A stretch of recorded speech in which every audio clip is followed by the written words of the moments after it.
Now that Stephen Curry is out of the playoffs, if you want to watch Stephen Curry, there is another one in the WNBA. Kamusta mga Insans? Welcome back to another episode of Insans Out of Basketball, the Filipino podcast for your NBA Vancouver hoops discussion with your Insans Intan.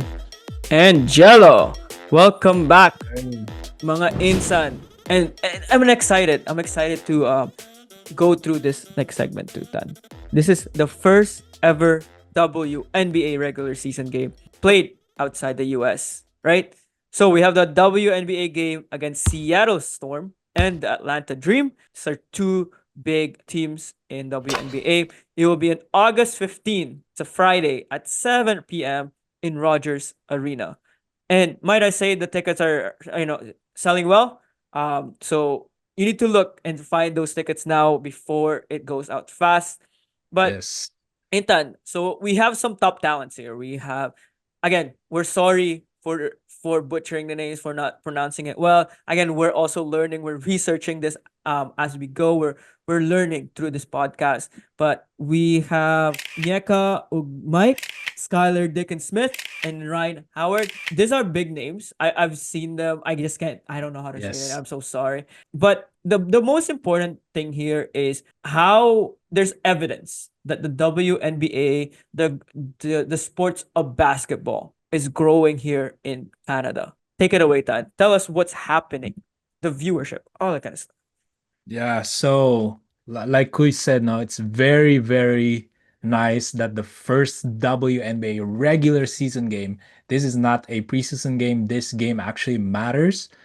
The first ever game outside the US is going to Vancouver. So please secure your tickets because, like Kui said, there were some games actually happen in Toronto and in Edmonton, and both the games were sold out. Mm-hmm. So please secure your tickets. And yeah, it's been shown that between 2022 and 2024, the viewership doubled for the WNBA in Canada. And then the commissioner of the WNBA, Kathy Engelbert, saw a 175% increase in Canadian WNBA viewership in 2023.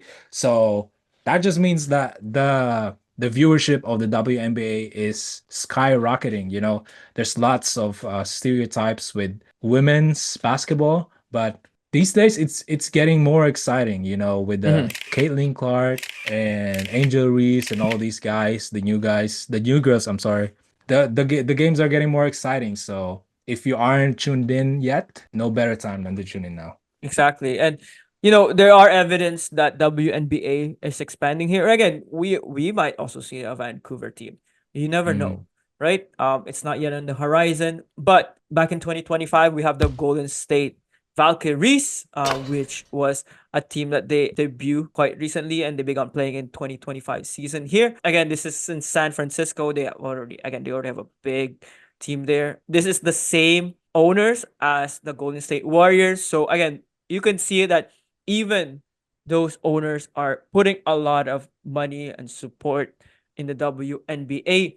And the great and exciting news here, Tad, is there's more to come, Mm. right? Going into the 2026. What's happening? What's happening with 2026 and WNBA? So if you guys were like us that don't know much about WNBA, you also did not see this one coming.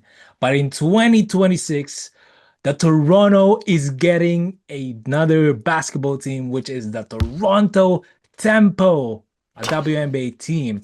So the craziest thing is one of the owners of this team is Serena Williams. So like I said earlier, there was a preseason game that happened in Toronto and that was sold out, and that showed the investors in Toronto that hey, this market is ready. There's a Raptors team, NBA team here. Maybe it's time to expand for a WNBA team, and that's what they did. That's what they are doing in 2026, and it's gonna be the 14th team in the WNBA, and it's the first ever WNBA franchise outside of US. So very, very exciting news.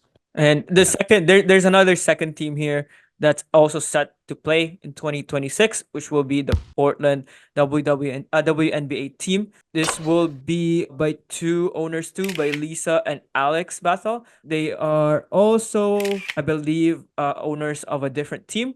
So again, as you can see, there is a lot of growth. There's a lot of potential with WN. Again, they it's been exciting the past year, a couple of years here, and again, it's selling out fast. A lot of these games, and with with that in mind, there is a future in the horizon. Maybe in 2028, there's gonna be more teams, right? That will be part of the WNBA, and there's a lot of cities, right? The thing is with the NBA, there is already a decent amount of teams, but with WNBA, there's a potential for growth for them, right? So again, a lot of exciting news here. I'm excited to see the WNBA here in Rogers Arena in Vancouver. It's gonna be exciting. It's gonna be a blast watching these two teams. And again, this is not just a preseason or whatsoever. This is a regular season game that is potentially, be impactful for their championship or whatsoever.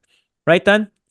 And yeah, I just want to add before we move on, now that Stephen Curry is out of the playoffs, if you want to watch Stephen Curry, there is another one in the WNBA, and that Mhm. is Caitlin Clark. Yes, If you sir. haven't seen her play, she's nice. Wait, but I think She's she's injured, nice, man. Dan. I She's think she's nice. injured. I think she's injured though. She's injured, but I'm just letting you know there's another Stephen Curry in the WNBA that you need to watch, even if she's not playing right now. Just see the highlights and be prepared for her next games. And you'll be amazed, man. You'll be amazed. I You know, was too when I didn't know her. And she plays really well. She's a high IQ and plays with a team. And again, there is a lot of skills too that you will see in WNBA. And me and Ethan were also surprised watching like CBL, WNBA, all these other associations outside of the NBA. That there's a lot of talent and it's a lot mm, of exciting games. So we want you guys to show your support with WNBA, with the Bandits, all of these smaller markets per se, because it's getting exciting. There's a lot of things and teams and players to watch, right? yeah.